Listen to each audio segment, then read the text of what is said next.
non, justement, j'étais choqué tout à l'heure d'entendre qu'on en faisait trop. Et, on en fait justement pas assez même, à vrai dire. Pierre Palmade, c'est quelqu'un qui a une notoriété publique, donc on doit se servir justement malheureusement pour lui, mais on doit se servir de ce qu'il a fait pour justement en parler au quotidien. J'ai 2 points à évoquer avec vous par rapport à ça, mais la première chose, c'est que il y a aucune peine de prison ou aucune sanction qui ramènera malheureusement Non. le bébé à cette dame. Encore en plus, je pense que les faits vont être qualifiés puisque le bébé était pas né. Donc à cette allure-là, on va finir par des blessures aggravées.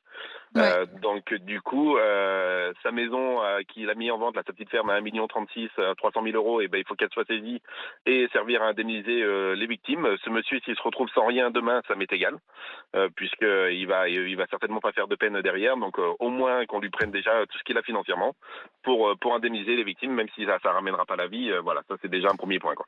Il y a une assurance, de toute façon, pour ça également. Une assurance, en tout Mais cas pour qui bien peut mais Palmade, c'est il n'y en vrai aura que pas, quoi. l'assurance de Pierre Palmade peut très bien dire voilà donc Va se retourner contre lui puisqu'il était mmh, sous l'emprise de stupres. absolument. Ouais.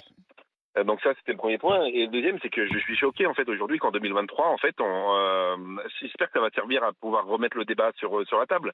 Mais on devrait pouvoir obliger tous les conducteurs à avoir encore une fois. Alors là, ça va être l'alcool, mais on peut obliger les entreprises à développer des systèmes aussi pour les voitures.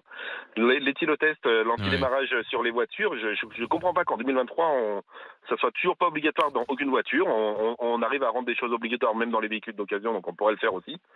Ça devrait être, ça permettrait déjà peut-être d'avoir quelques morts en moins sur les routes. Et puis après, obliger les entreprises à développer des systèmes aussi pour détecter les stupes et autres. Mais Stéphane, je vois que vous êtes j'espère conducteur de bus. tout à Vous en fait. avez beaucoup des bus qui démarrent pas si vous soufflez pas? Alors, dans les cars, oui.